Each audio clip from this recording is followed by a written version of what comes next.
कि जो गुंडागर्दी कर रहे हैं उनको भी 2 हाथ है, 2 पैर हैं, और यहाँ कितने मौजूद है सब 2 हाथ वाले हैं।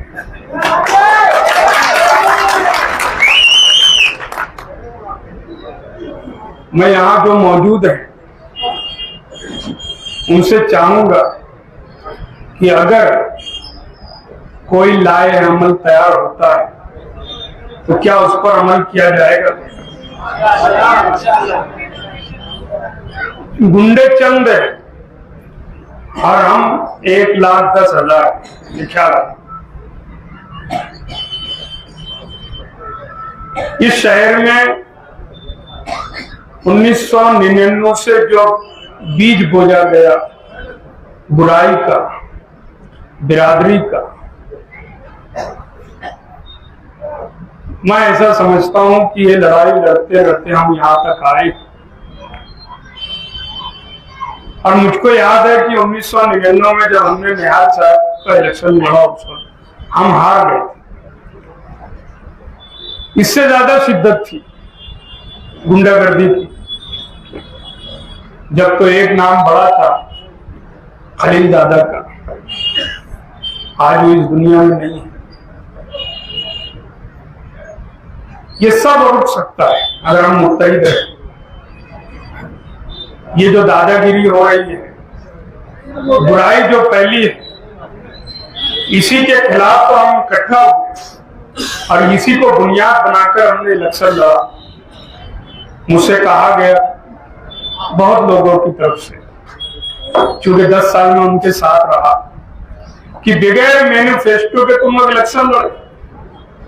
हाँ, बिल्कुल सही बात। बगैर मैनिफेस्टो के हमने इलेक्शन लड़ा और जीता। यही सबसे बड़ी हमारी कामयाबी। तुमने सब बताकर करोड़ों रुपया खर्चा करके भी तुम हार गए। 162 वोट, ख्याल रखना, अगर ये हजारों वोट से हारे होते ना तो शायद उनको इतना नहीं आता था। लेकिन 162 वोट 365 दिन साल भर याद रखेंगे और 5 साल याद रखेंगे, और 5 साल नहीं, मरते दम तक याद रखेंगे। 162 हो सकता है रात में सोते समय या आधी रात टूट के बोले 162 क्या है। ये होगा। ये जो गर्दी जमा करके तसल्ली दी जा रही है अपने आप को, ये ज्यादा दिन नहीं रहेगी। और घर में बैठ के तो रोते ही होंगे और एक साथ कई लोग रोते होंगे, ये भी ख्याल है। रोने का सिलसिला तो अभी बहुत दिन तक चलेगा।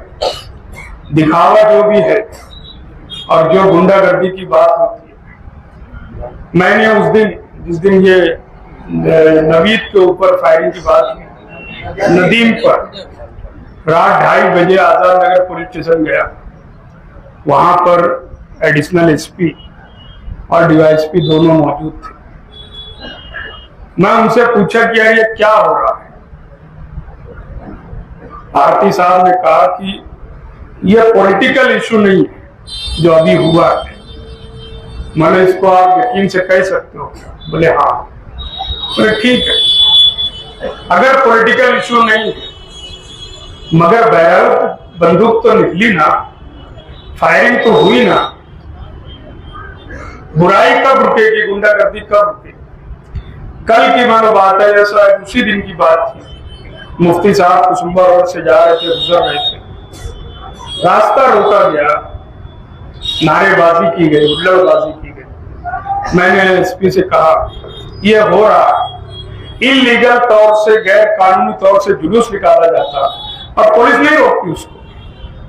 मैंने एक बात ख्याल रखना, कल से कहीं भी अगर जुलूस निकले इलीगल और रोड पर गर्दी जमी, रास्ता रोका जाए, अगर मैं भी करूं तो मुझ पर कार्रवाई होना चाहिए, ख्याल। और जो हुआ उसके ऊपर कायदे से काम होना चाहिए। एक एमएलए अगर सेफ नहीं है तो आम आदमी की क्या बात हो सकती है? एडिशनल एसपी ने कहा ठीक है हम करते हैं। मुझको मालूम पड़ा कल उनके ऊपर गुनाह दाखिल हुआ है कुसुम्बा रोड वालों पर। फिर भी मेरे ख्याल से शायद कल वो कहीं और निकले थे, आजम नगर हत्ती में,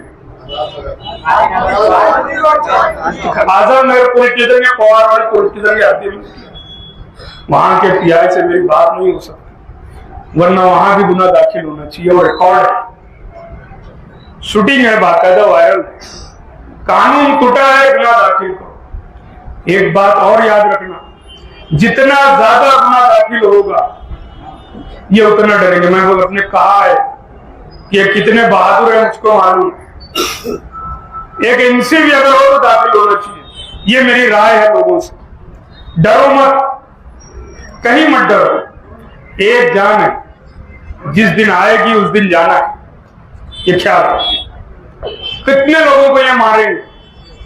अगर 2 हाथ में बंदूक लेकर चले ना तो 12 गोली के बाद इनको रुकना पड़ेगा, उसके बाद 13 को कैसे मारेंगे, ये भी आप लोग समझिए। मैं हैरान हूं इस बात कि अगर वो हजारों की तादाद में इकट्ठा होते हैं तो हमको भी अब कुछ अलाए अमल तैयार करना चाहिए। मेरा अपना मिजाज, मेरी अपनी सोच जो है ना, वो निहाल साहब जैसी रहती है। मैं एक राय दे रहा हूं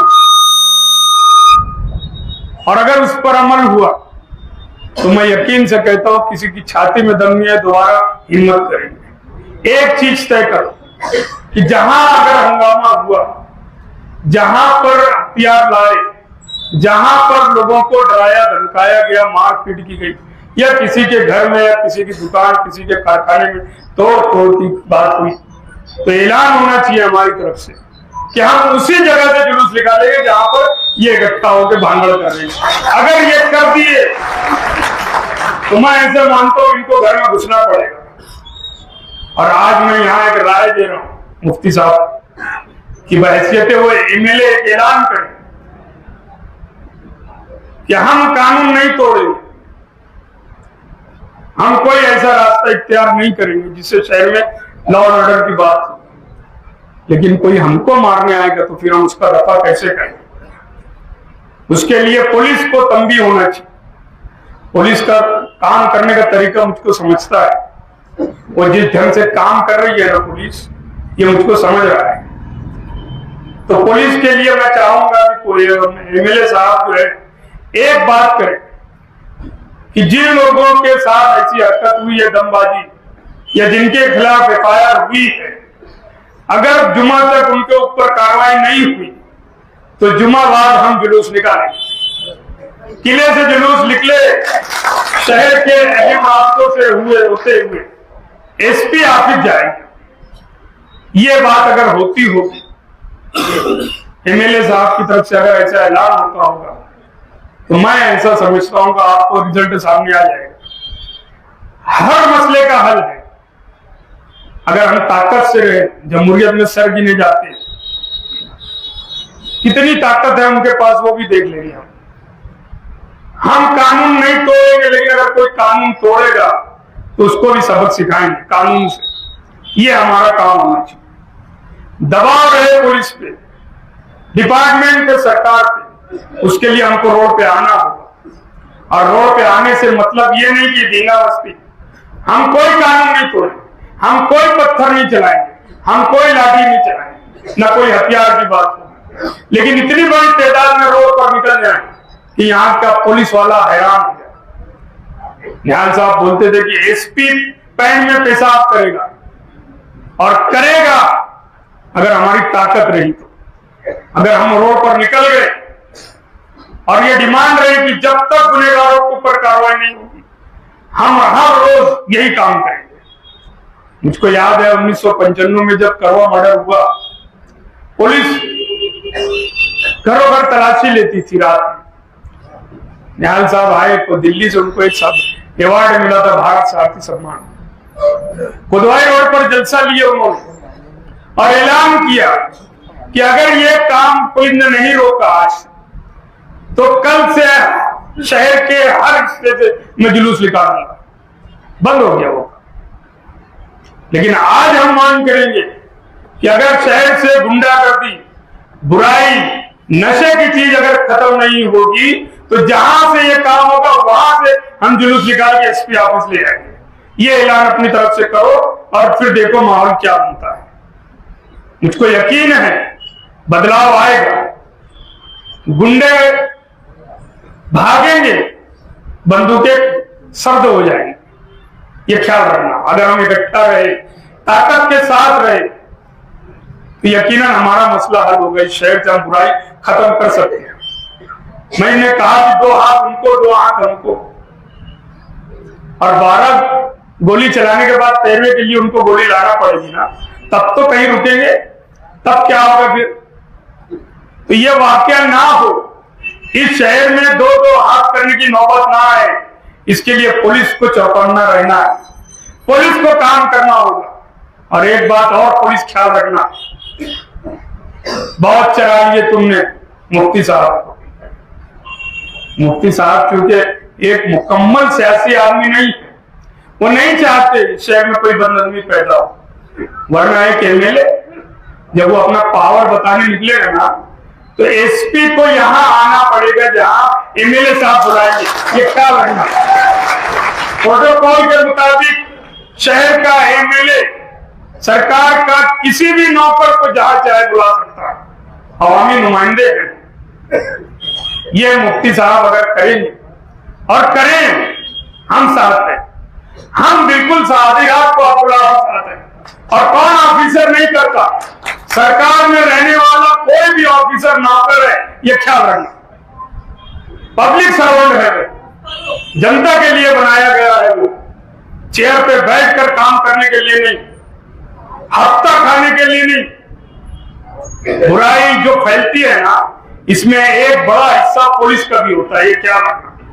और पुलिस ने अगर ईमानदारी से काम नहीं किया, जो पुलिस ऑफिसर अगर ईमानदारी से ड्यूटी नहीं करेगा तो उसको उसके घर जाना पड़ेगा, और नहीं तो इस शहर को छोड़ना पड़ेगा। ये इतना हमको सलाहियत है काम करने की, और करके बताएंगे। जो ऑफिसर ईमानदारी से यहाँ ड्यूटी नहीं करेगा उसको उसके घर जाना पड़ेगा। हम उसको उसकी औकात बताएंगे, हम बताएंगे कि पगार खाते हो, काम करो, ड्यूटी है ना तुम्हारी, किसी के ऊपर एहसान करने नहीं आई, हफ्ता खाने नहीं आई। और जो रुपये पैसे की रेल पील हुई है शहर में, हमको समझता है कौन कौन ऑफिसर किस किस जगह पर कहां कहां कैसे कैसे मैनेज हुआ, ये हमको मालूम है। बहरहाल अल्लाह ने इज्जत दी हमको, और वो इज्जत जो अल्लाह ने दी है उसका हम मुकम्मल फायदा उठाएंगे। हम कहीं भी शहर की आवाम को तकलीफ आने नहीं देंगे, ये हम कहते हैं आपसे। लेकिन उसके लिए जरूरी है कि मुफ्ती साहब साथ चले, एक एमएलए की हैसियत से साथ चले। आप खलील साथ रहे, काम हम करेंगे, और ऐसा ऐसा काम करेंगे कि यहाँ के लोग समझ में आ जाएंगे, उनको गुंडागर्दी करने वालों तिगनी का नाच नहीं न जाए। हम जब बोलना हम बताएंगे, इस शहर की आवाम अमन चाहती है, शांति चाहती है, रोजगार करना चाहती है, कोई बदनज़मी नहीं चाहती। लेकिन उसके लिए हम सबको मुत्तहिद रहना। इतनी ही बात कह के मैं अपनी बात खत्म करता हूँ। खुदा।